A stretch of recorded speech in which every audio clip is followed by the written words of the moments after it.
மக்களே, பக்குவமாய் சமைப்பது எப்படி என்பது பற்றி தான் சொல்ல போகிறேன். சமையல் என்பது ஒரு கலை. பக்குவமாய் சமைப்பது ஒரு பழக்கம்தான். பழக பழக பாலும் புளிக்கும் அப்படின்னா அது சாதாரணமாக மாறிவிடும்.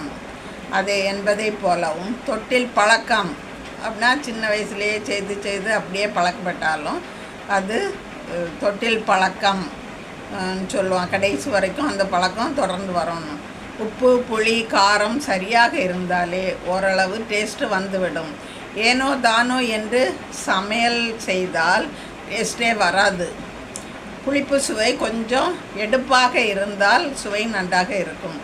சிலர் முதலில் நிறைய எண்ணெய் சேர்த்து வேக வைப்பாங்க. பிறகு அதை குழம்பாக சேர்த்து சமைப்பாங்க. அதில் ரொம்ப எண்ணெய் சேர்ந்தா டேஸ்ட்டாக தான் இருக்கும். ஆனால் அது உடலுக்கு உகந்தது அல்ல. கொலஸ்ட்ராலாக மாறிவிடும். மௌனமாக இருந்தே கொண்டுவிடக்கூடியது அந்த கொலஸ்ட்ரால். எனவே நெய் எண்ணெய் அதிகமாக சேர்த்த உணவுகளை தவிர்ப்பது நல்லது. எந்த உணவாக இருந்தாலும் உடலுக்கு உகந்த நலமுள்ளதாக இருப்பதாக சமைக்க வேண்டும். அதுதான் நல்லது. நன்றி மக்களே. லைக் பண்ணுங்கள், ஷேர் பண்ணுங்கள், சப்ஸ்கிரைப் பண்ணுங்கள்.